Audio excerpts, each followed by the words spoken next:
자, 오늘은 도시와 관련된 이야기 하겠습니다. 도시, 성벽. 또 성벽으로 둘러싸여 있는데 도시 안으로 들어가려면 이제 성문이 있겠죠. 성벽이 없으면 성문이 필요 없습니다. 성벽과 관련된 이야기. 저 성벽, 성문, 이게 또 뭐 이거 가지고 무슨 이야기를 또 할 수 있을까? 요거 관련된 또 다양한 말씀들 우리가 또 건져내야죠. 성벽과 관련된 이 주제에서 우리를 또 이 주제로 이끄는 굉장히 중요한 또 말씀이 있습니다. 누가복음 23장 27, 28절인데요. 우리가 잘 아는 말씀인데 이게 성벽과 무슨 관련이 있을까? 좀 보겠습니다. 제가 읽어보겠습니다. 또 백성과 및 그를 위하여 가슴을 치며 슬피 우는 여자의 큰 무리가 따라오는지라. 예수께서 돌이켜 그들을 향하여 가라사대 예루살렘의 딸들아 나를 위하여 울지 말고 너희와 너희 자녀를 위하여 울라. 너무 유명한 말씀이죠. 예수님께서 예루살렘에서 공생의 사역을 마치시고 마지막 해 6월절에 십자가를 지시고 골고다 언덕으로 향하시는, 당시 유대 땅의 총독이었던 빌라도로부터 십자가형을 언도받고 로마 군병들에게 여러 가지 조롱을 받습니다. 막 가시멜관 쓰시고 홍포를 입고 막 조롱하고 침뱉고 채찍에 맞고, 그때부터 한 800여 미터 되는 그 골고다 언덕까지 가는 그 길, 그 길을 이제 고난의 길, 십자가의 길, 좀 유식한 말로 하면 비아 돌로로사 이렇게 얘기합니다. 고난의 길. 그런데 그 여정길을 가운데서 예수님께서 예루살렘 성을 나오시자마자 거기까지 따라온 많은 그 여인 사람들을 향해서 예수님께서 뭐라고 하는가? 많은 울면서 따라오는 무리들이 있었어요. 여인들. 그들을 향해서 뭐라고 하느냐? 예루살렘의 딸들아 나를 위하여 울지 말고 너희와 너희 자녀를 위하여 울라. 이게 무슨 말일까?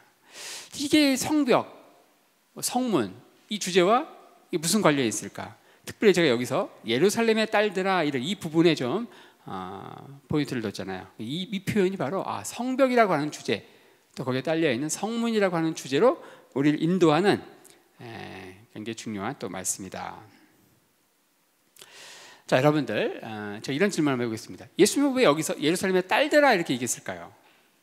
이때 예수님을 막 울면서 따라온 무리들 가운데 100% 거의 대부분이 여인들밖에 없었기 때문에 딸들아 이렇게 했을까요?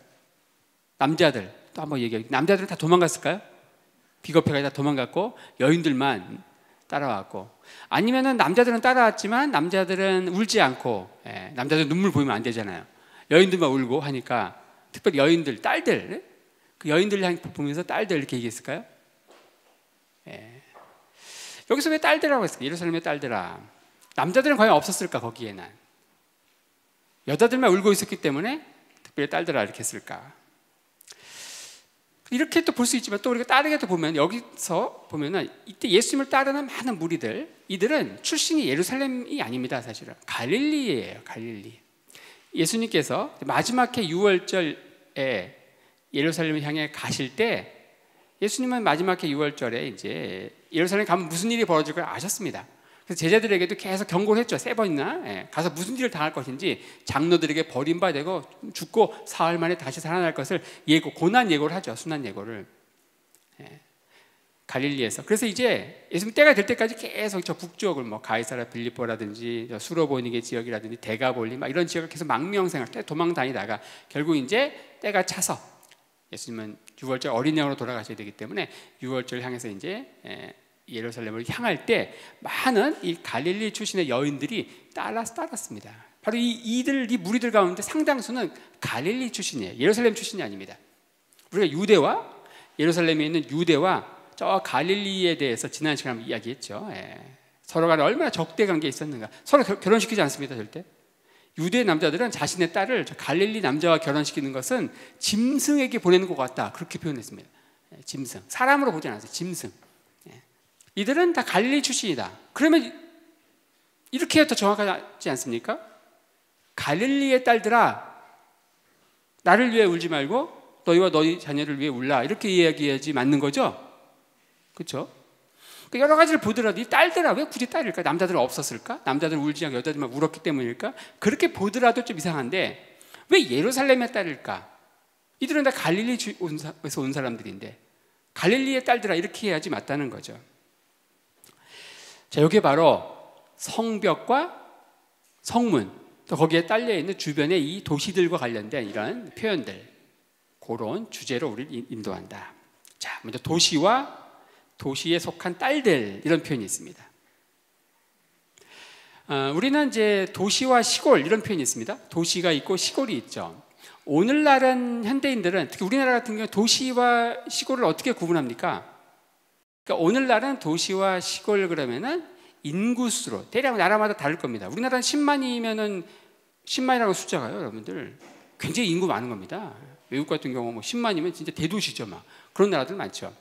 그러니까 이게 나라마다 다 다른 거예요. 어쨌든 우리나라는 대부분의 나라들은 이제 인구수를 가지고 도시와 시골을 정한다, 나눈다. 그러면 성경 시대에 우리가 지금 읽었던 예루살렘의 딸들아 이 표현과 관련된 시대로 돌아가서 볼 때 도시와 시골을 어떻게 나누는가? 당시 대부분의 도시들은요 성벽으로 둘러싸여 있지 않습니다. 성벽으로 둘러싼다는 것은 굉장히 많은 돈이 들어가요. 그렇죠? 성벽으로 둘러싸여 있는 도시는 그 지역 공동체에서 일종의 몇 개 없죠. 그리고 그 주변에 성벽으로 둘러싸여 있는 도시 그 주변에 여기저기 막 흩어져 있는 그런 집단을 이루는 마을들이 몇 개씩 있겠죠. 그거는 이제 성벽으로 둘러싸여 있지 않지만 여차하면 예를 들어 전쟁이 났다든지 그러면 그 성벽 안으로 들어가는 거예요, 다. 그렇죠. 함께 버티는 거죠. 그러니까 도시라는 건 뭐냐? 성벽으로 둘러싸여 있는 거기가 도시입니다. 그걸 히브리어로 뭐라고 하느냐? 따라해 볼까요? 이르. 이걸 굳이 번역을 하면은 도시, 영어로 하면 시티. 그렇지만 약간 다르죠. 성벽으로 둘러싸여 있어요. 인구수가 아니고 성벽으로. 자, 그 다음에 시골은 뭐냐? 그 성벽으로 둘러싸여 있는 그 주변에 누비이불처럼 흩어져 있는 전쟁 때는 또 평화 시에도 하나의 경제 공동체로 묶여 있고 전쟁 때에는 함께 성벽 안에 들어가서 이제 전투를 하는 군사 공동체로 맺어져 있는 하나의 그 공동체, 그 성벽 도시와 그 주변에 있는 성벽은 없지만 나름대로 이렇게 흩어져 있는 마을들, 그 마을들이 뭐예요? 시골이에요. 그걸 히브리어로 뭐라고 하냐? 따라해볼까요? 크파르. 예. 이 크파르를 영어로 이제 뭐 시골, 우리말로 하면 시골이고 영어로 하면 빌리지, 뭐 이렇게 얘기할 수 있지만은 애매한 거예요. 우리를 하면 도시가 있고 시골은 저 멀리 있고 그런 거지만 지역적으로 멀리 떨어져 있잖아요, 도시와 시골이. 근데 이 도시와 시골, 요게 하나의 경제 공동체 또 군사 공동체로 완전히 묶여 있는 게 당시 도시와 그 속에 있는 주변 그 마을들의 관계다. 자, 그래서 이 주변에 흩어져 있는 이 마을들 입장에서 볼 때에 성벽으로 둘러싸여 있는 그 마을, 그 도시는 대체적으로 이제 가운데 있겠죠. 그리고 이제 동심원형으로 해가지고 주변에 마을들이 흩어져 있겠죠. 그러니까 이 주변에 있는 마을 입장에서 보면은 가운데 있는 이 성벽으로 둘러싸인 이 도시, 성벽 도시는 뭐냐? 어머니예요, 어머니. 이게 왜 중요하냐? 여러분들, 이 도시를 이제 마더시티라고 합니다. 마더시티. 마치 딸들을 돌보는 역할. 엄마가 딸들을 돌보듯이 주변에 흩어져 있는 성벽이 없는. 그 돌보지 않으면 전쟁 때 그들은 다 죽는 거예요. 돌보지 않고 더 이상 들어올 자리가 없으니까 네 못 들어와. 이런 걸 버리면 죽는 거예요.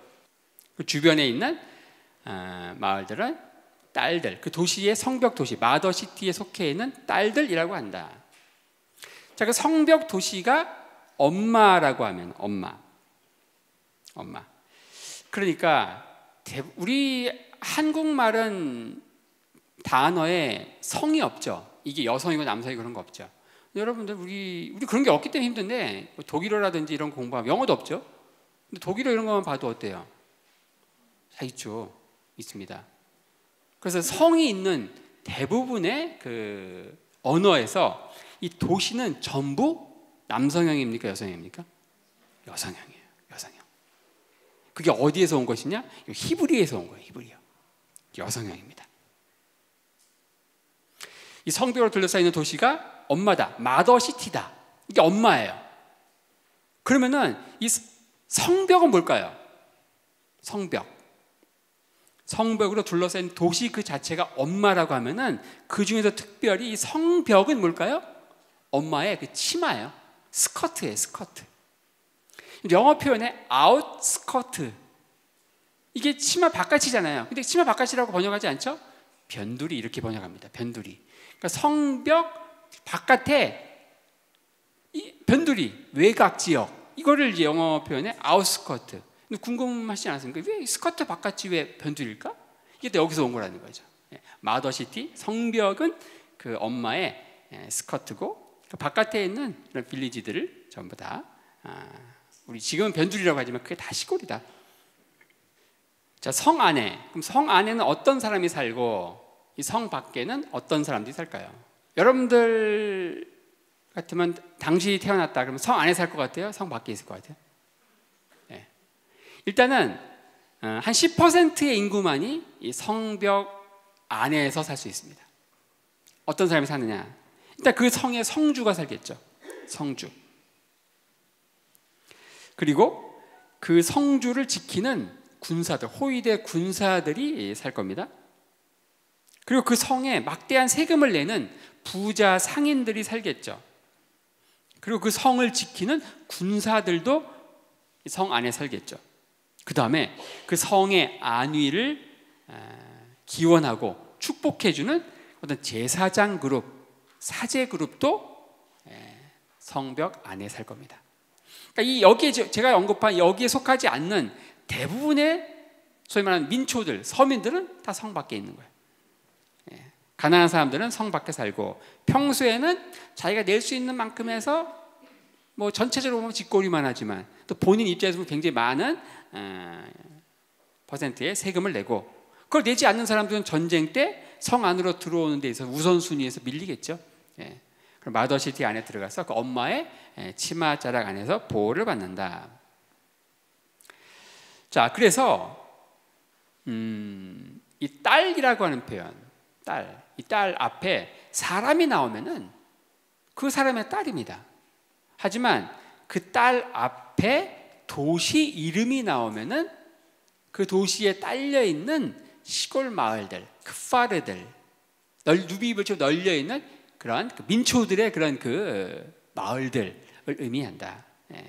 히브리어로 이 딸을 뭐라고 하느냐? 한번 따라해 볼까요? 바트.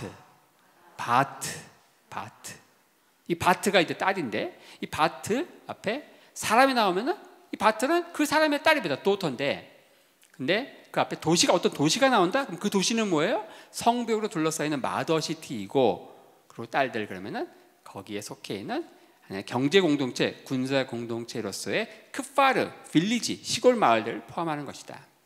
여호수아 17장 11절에 이런 표현이 계속 나옵니다. 이사갈과 아셀에도 므낫세의 소유가 있으니 곧 베스안과 그 향리, 이블르함과 그 향리, 돌의 거민과 그 향리, 엔돌 거민과 그 향리, 다아낙 거민과 그 향리, 무기또 거민과 그 향리들, 이런 표현이 나와요.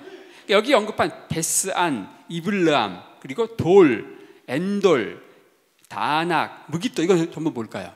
성벽으로 둘러싸이는 마더시티를 얘기하고 그 뒤에 그 향리, 거기에 속해 있는, 이게 이제 영어 성경에 her daughters 이렇게 돼 있어요.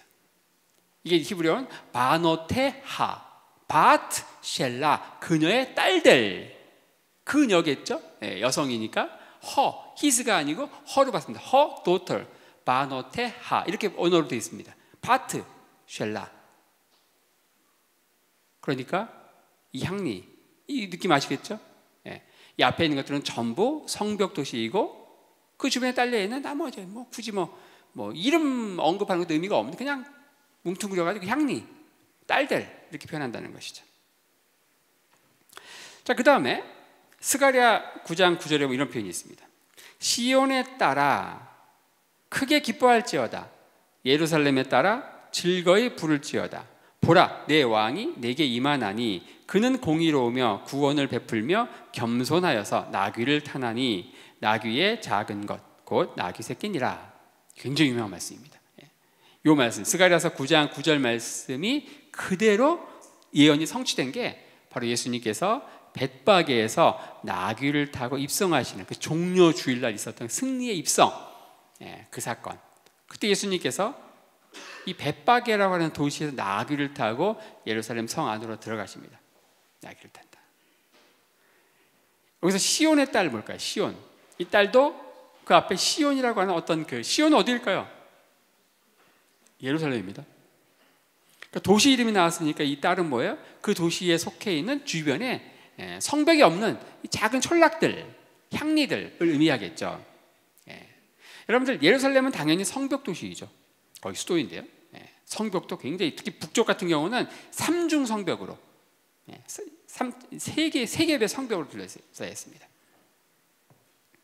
근데 그 성벽 도시인 예루살렘 그 주변에 대표적인 그 딸들이 뭐냐? 여러분들 잘 아시는 벳바게 또 베다니 이런 마을들. 요게 이제 주변에 있는 예수님이 이 복음서에 이제 예수님이 특히 베다니 같은 경우는 나사로 삼남매의 집으로 유명하고 또 벳바게 같은 경우는 베다니 같은 것도 예수님 거기서 무화과를 저주하신 사건도 있고 벳바게는 여기서 이제 나귀를 다 입성하셨기 때문에 유명하죠. 바로 이 시온의 딸에 속하는 대표적인 도시가 뭐예요? 벳바게이고 또 베다니인 거예요. 바로 예수님께서 그 시온의 딸인 벳바게에서 나귀를 타고 입성하시면서 이 스가랴 9장 9절 시온의 딸아 크게 기뻐할지어다 예루살렘의 딸아 즐거이 부를지어다. 이러한 일종의 병행구죠. 시온의 딸과 예루살렘의 딸은 같은 표현을 이제 반복하는 건데 동일한 단어로 반복하지 않고 같은 의미를 가진 단어로서 이제 병행구로 이제 표현하고 있습니다.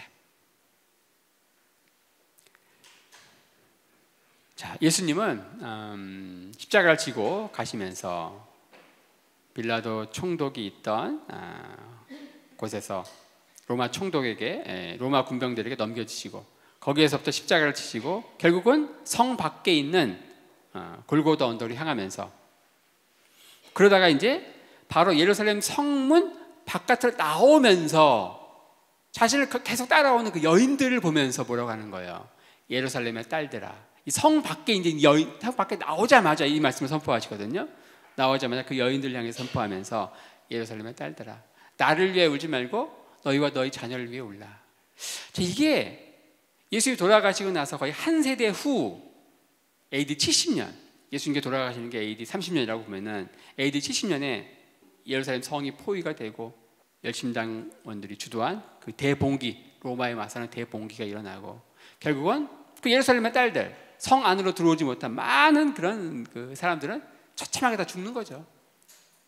예수님은 자신이 얼마 후에 돌아가시는 그런 상황에서도 바로 한 세대 후에 일어날 그런 그 사건, 예루살렘이라고 하는 이스라엘이라고 하는 그 국가가 이제 파탄나고 그리고 성전이 파괴되는 그런 말미암아 정말 이제나 저제나 전쟁 중에 죽어나간 사람들 민초들입니다. 그렇죠? 죽어나갈 그 민초들, 그게 뭐예요? 예루살렘의 딸, 시온의 딸, 뭐 이런 식으로 표현되어 있는 것이다. 자, 성벽을 중심으로 해서 성벽 도시 마더시티와 거기에 딸려 있는 시골들, 딸들, 우리말 성경에는 향리 이렇게 번역되어 있는 단어들을 살펴봤고요. 자, 그 다음에 성문이라고 하는 주제를 또 보겠습니다. 성문. 성벽이 있으니까 당연히 성문이 있겠죠. 성벽만 쌓고 성문이 없으면은 갇혀 있는 거죠. 그건 감옥입니다. 도시가 아니고 감옥이에요. 그런데 문제는 뭐예요? 성벽을 쌓는다는 건 뭐예요? 어떤 적군에 대한 방어의 개념이죠. 방어. 근데 성문을 만들어야 돼. 성문을 안 만들면 감옥이 되니까. 이 성문은요 굉장히 양립할 수 없는 두 가지 명제를 충족시켜야 돼요. 이 성문이 너무 작아요. 그럼 어떻게 될까요? 평상시에 굉장히 불편하겠죠. 많은 사람들이 들락날락하기에 굉장히 불편합니다. 하지만 작으면 좋아요. 왜냐면 전쟁 때 적군이 쳐들어올 때 작아야지. 성문을 크게 만들면 성벽 쌓는 의미가 없잖아요. 그러니까 이거는 이 성문이라고 하는 것은 평상시에는 사용하기 편할 정도로 넓어야 되고 적군 침입 시에는 방어에 용이할 정도로 최대한 작아야 돼요. 그러니까 이 두 가지를 충족시켜줘야 되니까 굉장히 힘든 거예요. 그럼 어떻게 이걸 충족시키느냐? 바로 성벽 시스템을 만든다. 성벽 시스템. 성벽 시스템 이런 식으로. 성벽 여기는 복잡하게 한 번 들어오고 두 번 들어오게, 두 번 거쳐 들어오고 여기에 이제 집중적으로 수비대를 배치시켜 가지고 그 적군을 향해서 이제 활도 막 쏘고, 그렇죠? 그러니까 이런 식으로 이렇게 해놓으면은 좀 넓더라도 약간 복잡하게 이제 지그재그로 이렇게 들어가게 만드는 거예요. 이걸 이제 성문 시스템, 게이트 시스템 이렇게 이야기하죠. 이런 동일한 형태의 이런 그 성문 시스템이 바로 무깃도 그리고 하솔 그리고 게셀에 있는데 열왕기상 9장에 보면 솔로몬이 이 세 개의 도시를 군사 도시로 만들고 성벽, 성문을 만드는 이야기가 언급되어 있습니다. 근데 이 세 개의 도시가 정확히 동일한 그 성벽 시스템으로 이루어져 있어서 이게 한 왕이 구체적으로 보면은 솔로몬 왕 때에 이 세 도시의 성벽이 건축이 됐구나, 그런 것들을 이제 알 수 있습니다. 자, 이러한 그 성벽 시스템을 통해서 평상시에는 사용하기 편리하고 그리고 전쟁 시에는 또 방어에 용이하게 뭐 그런 식으로 복잡한 구조물로 만든다. 좀 높이 타워도 만들고 위에서 이제 수비대들이 이제 활도 쏘고 뭐 이런 식으로. 이 성문에서 그럼 무슨 일이 벌어질까요? 다양한 일들이 벌어집니다. 성문에서. 제일 먼저 이 성문은 커뮤니티 센터. 오늘날은 우리는 커뮤니티 센터가 어딜까요? 시골 같은 경우는 며칠에 한 번씩 열리는 그 장, 5일장, 3일장. 그게 아마 거기서 이제 만나서 이제 이야기도 하고 만남의 광장, 일종의 커뮤니티 센터 역할을 한다.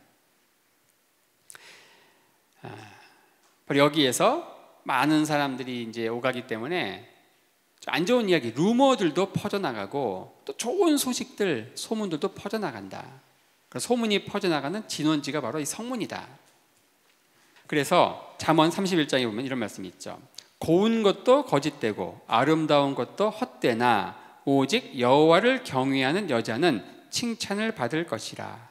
그 손의 열매가 그에게로 돌아갈 것이요 그 행한 일을 인하여 성문에서 칭찬을 받으리라. 이건 이제 좀 좋은 의미네요. 이 성문에서 퍼져나가는, 보통 이제 나쁜 소식이 전파 속도가 빠를까요? 좋은 소식이 빠를까요? 그렇죠. 근데 어쨌든 여기서 이 잠언 31장 현숙한 여인, 그 남편에 대한 이야기는 이 성문에서 이제 좋은 소식이 퍼져나가는 그런 예로서 언급되어 있다. 자, 그 다음에 이 성문에서 이루어지는 대표적인 게 물건을 사고 팔고 어떤 계약 이런 것들이 이루어진다. 그 대표적인 예가 룻기 4장 1절 2절인데 보아스가 성문에 올라가서 거기 앉았더니 마침 보아스의 말하던 기업 물을 자가 지나는지라. 보아스가 그에게 이르되 아무여 이리로 와서 앉으라. 그가 와서 앉음에 보아스가 성읍 장로 10인을 청하여 가로되 당신들은 여기 앉으라. 그들이 앉음에. 자, 이게 무슨 말일까요? 우리는 지금 성문, 성벽 이런 것들 주제를 보기 때문에 여기 나오는 보아스가 성문에 올라가서 이 표현에 성문이 딱 눈에 들어옵니다. 이 성문에서 뭔 일을 하는 건가? 보아스는 무엇을 하는 걸까요? 여기 구체적인 이름은 언급되어 있지 않지만 아무개, 그냥 아무여, 아무개로 기업 물을 자. 보아스가 말하던 기업 물을 자입니다. 이 사람은. 보아스는 지금 뭘 하려고 합니까? 나오미와 룻의 이 기업을 그냥 한 여인의 기업을 물는 것도 쉽지 않은데 이 나오미와 룻, 이 자부의 두 명의 여인의 이 기업을 한꺼번에 한 큐에 그냥 완전 백마탄 왕자입니다. 이런 보아스 같은 사람 만나면 인생 한 방에 역전이죠. 나오미와 룻은 이 보아스를 만나서 그 기업을 물으려고 하는데 문제는 뭐예요? 이 보아스가 이 친족 순위에서 2순위인 거예요. 이름은 언급되어 있지만 이름이 그냥 아무개로 나오는 이 아무개가 기업물의 1순위거든요. 이 사람부터 그 권리를 사야 돼요. 그래야만 기업물을 수가 있죠. 그 사고판 행위, 계약 행위를 어디서 하는가? 성문에서 장로들이 보는 입회하에서 그 계약을 한다. 그러니까 물건을 사고 팔고 하는 계약 행위도 성문에서 한다. 여기서 좋은 소식, 나쁜 소식, 루머도 퍼져나가는 곳이 또 성문이다. 자, 그 다음에 또 성문과 관련해서 빠뜨릴 수 없는 굉장히 중요한 주제가 이 성문에서 재판을 한다는 거예요. 재판. 사법적인 어떤 재판 장소로서의 성문. 네. 관련된 말씀이 창세기 19장 1절인데요. 여러분들 아마 좀 의외다 싶을 거예요. 이게 도대체 뭔 상관이 있는가? 자, 읽어보겠습니다. 날이 저물 때에 그 두 천사가 소돔에 이르니 마침 롯이 소돔 성문에 앉았다가 그들을 보고 일어나 영접하고 땅에 엎드려 절하여. 예. 자, 하나님은 이 소돔 성을 유황불로 심판하시려고 합니다. 그렇죠? 천사의 모습으로 나타나서 소돔 성을 한번 마지막으로 한번 심판을 가는 거예요. 도대체 어떤 상황인가? 예. 현장 실사를 가는 거죠. 현장 실사. 근데 그때 롯이 뭐하고 있었습니까? 소돔 성문에 앉았다가 이 두 천사를 영접하는 거죠. 여기서 퀴즈. 롯은 소돔 성문에 앉아서 뭐하고 있었을까요? 소돔 성문에 앉아있는 롯을 보면서 여러분들 어떤 느낌이 나십니까? 이 소돔 성문에 앉아있는 롯, 뒤에 보면 알겠지만 굉장하거든요. 소돔에서 이 롯이 엄청나게 출세한 거예요. 출세의 끝판왕이 뭐냐? 성문에 앉는 거거든요. 성문에 앉는다는 건 뭐예요? 성문에 앉아서 뭐 하는 거예요? 재판하는 거예요. 그 재판은 누가 합니까? 장로들이 한다. 장로. 자, 이 성문에서 뭔 일이 일어나는가? 네, 성문. 재판이 일어난다. 재판. 이와 관련된 말씀이 사무엘하 15장 2절에서 6절. 좀 긴데 다윗의 아들 압살롬 기억하십니까? 이 압살롬의 반역이 어디에서 시작된지 아십니까? 바로 성문에서 시작된다. 성문. 압살롬은 자기의 누이 다말, 이 다말을 누가 범해요? 암논이 범하잖아요. 근데 이 다말은 이제 압살롬과 배가 같은 이 동복 누이예요. 근데 이 배가 다른 그 암논이 자기 누이를 다말을 범하고 나서 무슨 뭐 결혼한다든지 취하면 상관이 없는데 그냥 버리는 거예요. 그러니까 이걸 누가 치리해야 됩니까? 아버지는 다윗이 해야 되는데 안 하는 거예요. 그러니까 압살롬이 직접 치리해요.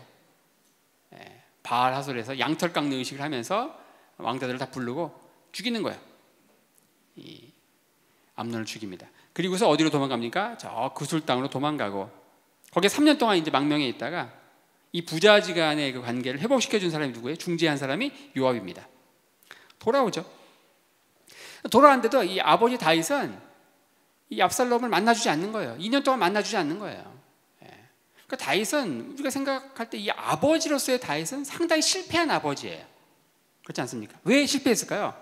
대외적으로는 굉장히 성공적인 왕이었고 또 뭐 장군이었고 정복했고 정복자고 그런지 모르지만은 이런 그 다윗의 인생의 전반부는 굉장히 승승장구 성공하는 스토리지만 압살롬의 반역으로 시작되는 이런 그 뭐 아도니아의 반역도 있고 이런 것들은 전부 다윗의 인생 후반전은 전부 아버지로서 실패한 뭐 이런 것들이 다 이제 뭐 밧세바를 범한 사건에 대한 하나의 또 징벌의 성격도 있지만 어쨌든 아버지로서 다윗은 문제가 있다. 압살롬은 어떻게 하는가? 관계를 회복시켜주면 괜찮은데 2년 동안 안 만나주는 거예요. 그러니까 압살롬은 당시 아버지는 예루살렘에서 통치하고 있고 어디로 갑니까? 헤브론으로 가는 거예요. 헤브론. 그 헤브론은 어떤 곳입니까? 다윗이 7년 6개월 동안 통치했던 유다의 왕으로 통치했던 그 유다 지역의 수도가 헤브론이잖아요. 나라가 통일이 되고 통일 이스라엘 수도로서 예루살렘을 선포하고 그쪽에 이제 법궤를 옮기고 그리고 거기서 33년 통치하는 거예요. 바로 이 압살롬은 어떻게 보면 아버지 다윗의 그 정치적인 기반이 있는 그 헤브론에 가서 헤브론 성문에 앉아 있는 거예요. 앉아서 사람들이 들락날락 할 때마다. 제가 읽어보겠습니다. 압살롬이 일찍이 일어나서 성문 길 곁에 서서, 헤브론 성문입니다. 어떤 사람이든지 송사가 있어 왕에게 재판을 청하러 올 때에 그 사람을 불러서 이르되 너는 어느 성 사람이냐? 그 사람의 대답이 이 종은 이스라엘 아무 지파에 속하였나이다 하면 압살롬이 저에게 이르기를 내 일이 옳다마는 내 송사들을 사람을 왕께서 세우지 아니하셨다 하고 또 이르기를 내가 이 땅에서 재판관이 되고 누구든지 송사나 재판할 일이 있어 내게로 오는 자에게 내가 공의 베풀기를 원하노라 하고 사람이 가까이 와서 절하려 하면 압살롬이 손을 펴서 그 사람을 붙들고 입을 맞추니 무릇 이스라엘 무리 중에 왕께 재판을 청하러 오는 자들에게 압살롬의 행함이 이 같아서 이스라엘 사람의 마음을 도적질했다. 사람들이 이제 왕께 이제 어떤 자기의 문제를 가지고 가려고 하면은 자, 이게 이제 왕정이 되면서 왕정이 점점 견고해지면서 이전에는 어땠습니까? 왕정이 아니었잖아요. 사람 격이 없이 다윗도 만나고 막 했거든요. 근데 이제 왕이 되고 다윗은 저 왕궁에 살고 이러면서 왕을 만나기 힘든 거예요. 그러니까 사람들이 왕정이 되면서 왕과 이 백성 사이의 간격이 너무 이제 넓어지면서 자기 문제를 왕이 해결해 줘야 되는데 근데 이걸 딱 중간에 이제 성문에 딱 앉아가지고 가로채면서 이 백성의 마음을 도적질했다.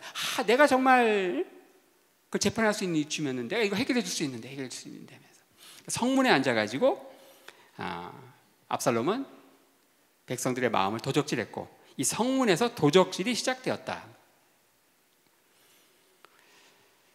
바로 성문에서 재판하는 이야기와 관련된 이제 대표적인 이야기가 이 성문에서 시작된 압살롬의 반역 이야기를 들 수 있다. 자, 그다음에 또 하나가 뭐냐? 성문에 앉은 다윗입니다. 그 압살롬의 반역, 압살롬의 마침에 반역을 일으키고, 그렇죠? 다윗은 어때요?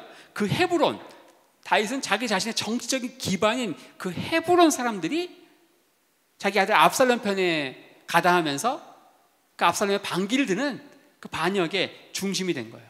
굉장히 그 배신감을 느꼈겠죠? 그리고서 어디로 갑니까? 기드론 골짜기에 걸쳐가지고 저 요단 동편으로 도망가는. 다윗은 이 압살롬은 이제 예루살렘에 와가지고 그 다윗 왕의 후처들을 전부 이제 지붕 위에서 사람들이 다 보는 앞에서 막 그냥 겁탈을 하고 이건 뭐예요? 내가 이제 왕권을 접수했다 이런 것들을 대외적으로 아주 그냥 홍보하는 정치적인 행위죠. 이런 가운데 다윗은 이 압살롬의 이 반역 이걸 이제 진압하는 진압 총사령관으로 누굴 임명합니까? 요압을 임명하죠. 요압에게 이 반역을 진압하게 하면서 신신당부한 게 하나 있습니다. 그게 뭘까요? 제발 죽이지는 마라. 그것도 아들이잖아요. 근데 요압이 압살롬을 죽이죠. 어떻게 죽이는지 너무 인상적이어서 다 아실 거예요. 압살롬이 도망가다가 머리가 길잖아요. 그 머리가 상수리나무에 걸려가지고 나무에 대롱대롱 걸려있고 창으로 찔러가지고 그냥 두 번 더 한 번에 딱 염통을 찌르고 죽습니다. 그리고 나서 이제 자기 아들이 죽었다는 이야기를 듣고 반란이 진압됐다는 기쁜 소식과 함께 굿뉴스와 배드뉴스가 같이 온 거예요. 근데 굿뉴스보다 이 배드뉴스에 더 민감하게 반응을 한 거예요. 이 다윗이. 이렇게 되면 이 진압작전에 참여했던 군인들은 뻘쭘해지는 거예요. 그리고 거기에 총사령관이었던 요압 같은 경우는 굉장히 힘든 거죠. 그렇죠? 아버지 다윗은 압살롬아 하면서 계속 그냥 식음을 전폐하고 그 왕이 딱 성문에 앉아가지고 그래야 제대로 재판을 하고 나라가 제대로 굴러가고 돌아가는 상황인 건데 요압이 계속 이제 울며 있는 다윗 왕에게 이렇게 얘기하죠. 사무엘하 19장 5절에서 8절입니다. 요압이 집에 들어가서 왕께 말씀하되 다윗 왕이죠. 왕께서 오늘 왕의 생명과 왕의 자녀의 생명과 처첩들의 생명을 구원한 모든 신복의 얼굴을 부끄럽게 하시니 이는 왕께서 미워하는 자는 사랑하시며 사랑하는 자는 미워하시고 오늘 장관들과 신복들을 멸시하심을 나타내심이라. 오늘 내가 깨달으니 만일 압살롬이 살고 오늘 우리가 다 죽었다면 왕이 마땅히 여기실 뻔하였나이다. 이제 곧 일어나 나가서 왕의 신복들의 마음을 위로하여 말씀하옵소서. 내가 여호와를 가리켜 맹세하옵나니 왕이 만일 나가지 아니하시면 오늘 밤에 한 사람도 왕과 함께 머물지 아니할지라. 그리하면 그 화가 왕이 젊었을 때부터 지금까지 당하신 모든 화보다 더욱 심하리이다. 왕이 일어나 성문에 앉음에 혹이 모든 백성에게 고하되 왕이 문에 앉아 계시다 하니 모든 백성이 왕의 앞으로 나아오니라. 이스라엘은 이미 각기 장막으로 도망하였더라. 요압이 다윗 왕에게 그러는 거예요. 왕이 막 힘들어하니까 차라리 우리가 죽고 요압 압살롬이 사는 걸 더 그게 더 마땅하게 여기는 거 아니냐. 그렇죠. 왕이 다음 날 성문에 앉지 않으면 여기는 군사들 태반이 다 왕을 떠나갈 것이다. 그 얘기를 듣고 다윗이 마음을 추스르고 왕이 일어나 성문에 앉았다. 백성들이 그걸 보고서 왕이 문에 앉아 계시다. 그래서 안심하고 각기 자기 장막으로 돌아갔다. 그러니까 성문에 앉아 있는 거예요. 그 성문에 예루살렘의 수도니까 그 예루살렘 성문에 다윗이 앉아 있는 것은 왕이 앉아 있는 것은 나라가 제대로 돌아가는 거죠. 성문에 앉은 다윗. 이 성문은 바로 재판과 관련된 것이다. 지금 보시는 사진은 이스라엘 최북단에 있는 단 성문 옆에 성주가 앉아 있는 그 자리, 그거와 유물을 사진을 찍은 것이고요. 자, 이 성문은 재판장이 앉는다. 소위 말하는 장로들이 앉는 곳이다. 장로. 이 성문은 바로 정의와 불의가 동시에 행해질 수 있는 장소다. 우리 읽으려고 하니 아모스 말씀은 바로 북이스라엘의 여로보암 2세라고 있습니다. 여로보암 2세. 북이스라엘 초대 왕인 그 여로보암 말고 르호보암, 여로보암, 그 여로보암 말고 몇 세대 후에 여로보암 2세. 우리말 성경에는 뭐 2세 구분이 없습니다. 그냥 여로보암이에요. 여로보암이 죽었는데 또 살아나고 막 그런 게 아니고 여로보암 2세입니다. 이 사람은. 여로보암 그 2세 때 남쪽은 우시야라고 하는 왕이 통치합니다. 우시야가 한 53년, 북쪽은 여로보암 2세가 한 41년. 굉장히 잘 나갑니다. 이 시대에 주전 8세기는 중엽인데 이때 남북의 영토는 남북이 나뉘었다는 것 빼고는 솔로몬 시대의 영토를 그대로 회복을 하고 굉장히 잘 나갔던. 근데 문제가 있어요. 그 남유다는 그나마 괜찮았습니다. 우시야 왕이 하나님을 경외한 왕이고 하나님께 칭찬받는 8명의 왕 가운데 한 명인데 북이스라엘 여로보암 2세는 그렇게 41년 동안 통치를 했고 잘 나갔고 경제도 뭐 2만 불을 막 찍고 막 3만 불 향해서 가고 막 그런 상황이었는데 성경에 딱 7줄 나옵니다. 그냥 느밧의 아들 여로보암의 길을 쫓아갔다 이렇게 끝내버려요. 그리고 이 시대의 그 타락상, 이 타락상을 신랄하게 고발하는 게 누구냐? 아모스고요. 또 한 명은 누구예요? 호세아예요. 두 사람이 약간 레파토리가 달라요. 이 아모스는 그 시대의 어떤 그 도덕, 정의, 그 정의가 하수같이, 공의가 물같이 뭐 이런 표현들이 아모스의 주제잖아요. 그러니까 사회 경제적인 악, 특히 그 중에 핵심은 뭘까요? 판결, 재판장들에 대한 판결이 굳게 되는 그 나라의 마지막 그 마지노선이 뭐냐? 법이잖아요. 법이 무너지는 거. 또 뭔지 아세요? 그 저울, 도량형. 그러니까 장사꾼들이 저울을 속이는 거예요. 그런 이야기들이 아모스에 주로 나옵니다. 근데 종교적인 타락상, 배도 이런 것들을 공격하는 게 호세아서죠. 어쨌든 우리가 살펴보려고 하는 아모스서에 이 성문에서 행해지는 여로보암 2세 당시에 불법 행위들이 많이 언급되어 있다. 아모스 5장 12절에 너희의 허물이 많고 죄악이 중함을 내가 아노라. 너희는 의인을 학대하며 뇌물을 받고 성문에서 궁핍한 자를 억울하게 하는 자로다. 아모스 5장 15절에 너희는 악을 미워하고 선을 사랑하며 성문에서 공의를 세울지어다. 만군의 하나님 여호와께서 혹시 요셉의 남은 자를 긍휼히 여기시리라. 성문에서 공의를 세우라. 성문에서 궁핍한 자를 억울하게 한다. 이 표현들은 바로 성문에서 재판하는 장로들, 그 재판장들을 향해서 주시는 말씀입니다. 당시에는 이런 지금처럼 3심제입니다. 지방법원이 있고 고등법원이 있고 대법원이 있잖아요. 그것처럼 성벽으로 둘러싸여 있는 그 성벽 도시 마더시티, 그 성문에 장로들이 앉아 있죠. 거기가 뭐예요? 지방법원이에요. 최소 재판관이 몇 명 있는가? 3명에서 9명. 3명, 5명, 7명, 9명.